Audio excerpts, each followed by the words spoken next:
इस बार जब तक भुगतान नहीं होगा तब तक मतदान नहीं करेंगे। मोदी जी ने एक झटके में 1,75,000 नॉन बैंकिंग कंपनियों को बंद कर दिया। आखिर ये पैसे गए कहाँ? जनता ये भी जानना चाहती है कि ये राज आज नहीं कल जरूर खुलेगा।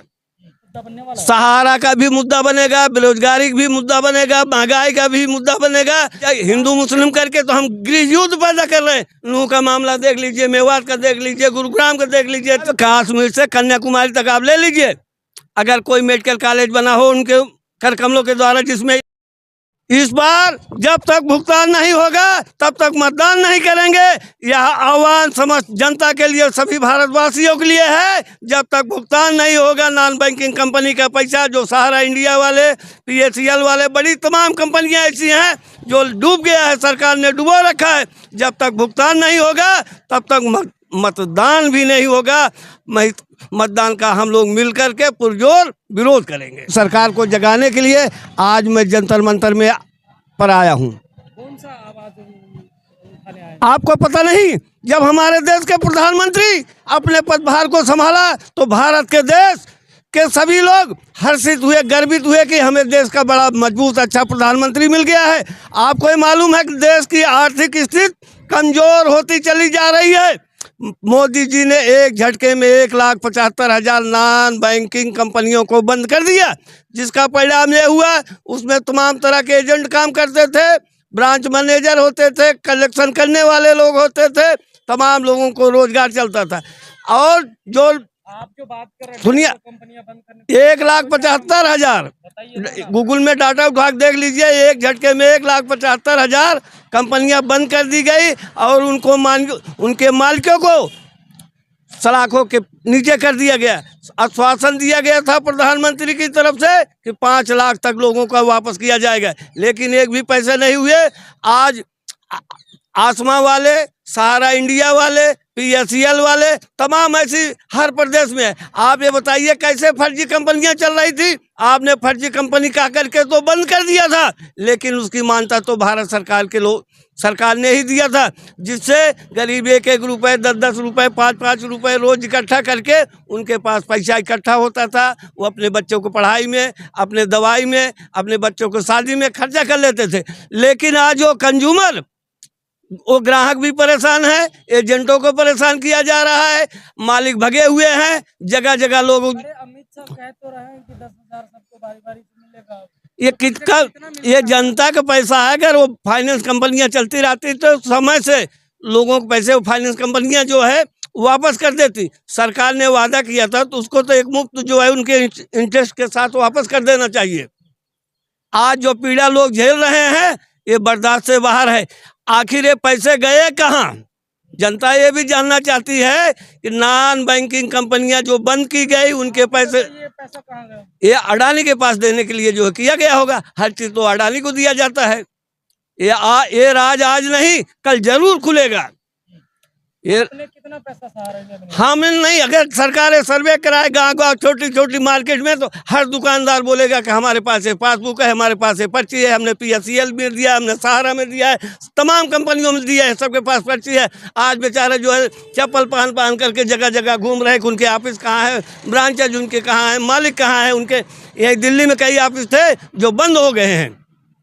आने वाले कुछ दिनों में लोकसभा चुनाव है, तो क्या सहारा एक बहुत बड़ा मुद्दा बनने वाला है? सहारा का भी मुद्दा बनेगा, बेरोजगारी का भी मुद्दा बनेगा, महंगाई का भी मुद्दा बनेगा, पीड़ित पहलवान बेटियों को भी मुद्दा बनेगा, किसानों को बनेगा, जवानों को बनेगा, बेरोजगारों को बनेगा। ये तमाम मुद्दे हैं। हम ये नहीं, वोटे होता हम ये नहीं बताएंगे, लेकिन अब राजा रानी के पेट से नहीं पैदा होगा, बल्कि बैलेट पेपर, बैलेट बॉक्स से पैदा होगा। जो ये कहते फिरते हैं मोदी जी एक अकेला सब पे भारी, तो गलत बात है। आप 38 दलों के गठबंधन कर रखे हैं, जबकि विपक्ष वालों, मोदी जी से देखिए आज पाकिस्तान डर रहा है।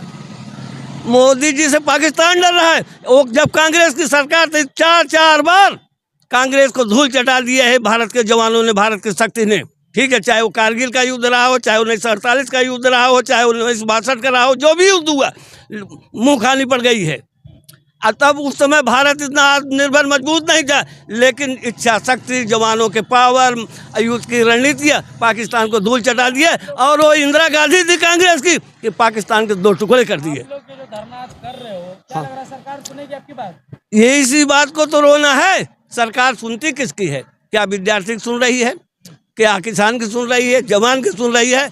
मोदी जी तो केवल अपना भेष बदल करके लंबा लंबा फेंकना जानते हैं। अरे विदेशों का उनका सम्मानित किया जा रहा है, क्या है ना? क्या पैर पूज रहे मोदी जी का। भाई, ये हमारा संस्कार होता है, हम बड़ों को देख के प्रणाम कर लेते हैं। अगर किसी का संस्कार आ गया तो हाथ जोड़ के पैर छू के प्रणाम कर लिया तो उसको क्या डरना कहा जाएगा? हमारे संस्कार में है कि माता पिता गुरु और श्रेष्ठ जनों को सादर प्रणाम हाथ जोड़ के किया जाता है। जो संस्कारी लोग हैं इस तरह से अभिवादन करने के तरीके होते हैं। इस बार कांग्रेस मुक्त सरकार बनाऊंगा। अरे भूल जाए भाजपा सरकार, जो कांग्रेस को मुक्त करते करते आज भाजपा मुक्त होने के कगार में हो गई इस देश में। पता है आपको, मोदी के नाम पर हिमाचल में चुनाव लड़ा गया, क्या परिणाम हुआ? कर्नाटक में लड़ा गया, क्या हुआ? अरे जोड़ तोड़ विधायक खरीद कर सरकार बनाने से जनता ऊब गई है। विधायक बनाने के बजाय अच्छा देश बनाओ। ये जो आप बोल रहे हो लाइनी कांग्रेस कार्यालय से मिला है क्या बोलने के लिए आप? ये कार्यालय, ये सत्य भी है। कांग्रेस कार्यालय में मैं किसी पार्टी के प्रवक्ता नहीं हूँ, न चरण चुम्बन की भाषा मुझे आती है। गौरवशाली है भारत, अगर जिंदा हम हैं तो जिंदा रहना जरूरी है। वसूलों पे आ जाएगा, टकराना जरूरी है। भारतवर्ष का बेटा हूँ, तुम सुन लीजिए आप पत्रकार जी, भारतवर्ष का बेटा हूँ, हरगिज डर नहीं सकता हूँ। मुझको मालूम है कि मरने के पहले मर नहीं सकता हूँ। जो कायर हो के दुश्मनों के आगे झुक गया, मर जाऊंगा लेकिन उसको नमन कर नहीं सकता हूँ। आप क्या कीजिएगा इसके बाद? आज अगर प्रदर्शन में क्या कुछ होगा ही नहीं तो क्या कीजिएगा आगे आप? जब जनता ये जाग गई थी कि अब कांग्रेस से उब गई थी तो मोदी जी को सराखों पर बैठा करके प्रधानमंत्री बना दिया। एक बार नहीं 2 बार बना दिया। अब काम कर रहे हैं मोदी जी, फिर भी आप लोगों को ये गाली देते रहते हो। मोदी जी के काम के हम बड़ी सराहना करें। हिंदू को मजबूत कर रहे हैं वो। पृथक हर धर्म होता है, पृथक परिवेश होता है। हिंदू जो आप चिल्लाते रहते हो, पृथक हर धर्म होता है, पृथक परिवेश होता है। पृथकता में जो रहे मिलजुल करके उसी का देश होता है। यहाँ रहते हैं हिंदू, मुस्लिम, सिख, ईसाई, जो समझे अपने देश को उसी का देश होता है। ये देश हिंदू से नहीं चलता, मुसलमान से नहीं चलता, सिख ईसाई से नहीं चलता। जिस दिन ये देश के लोग हिंदू, मुस्लिम, सिख, ईसाई एक हो जाएंगे तब हम दूसरे देश को भी करा देंगे। आज हिंदू मुस्लिम करके तो हम गृह युद्ध पैदा कर रहे हैं। नूह का मामला देख लीजिए, मेवात का देख लीजिए, गुरुग्राम का देख लीजिए, चलती ट्रेन में हत्या देख लीजिए। ये आपसी भाईचारा प्रेम नहीं है। जाहिर सी बात है, सांसद अब आपके एरिया में घूमेंगे, हाँ, तो आप क्या लग रहा है कि सहारा का मुद्दा पे अगर आप बात करेंगे तो कुछ करेंगे सरकार के बारे में? अब भाजपा का चुनाव लड़ने वाला कैंडिडेट इस बात के सोच में पड़ गया कि हम मोदी जी की कौन सी योजना, भाजपा की कौन सी योजना हम जाकर के जनता के बीच में बताएं।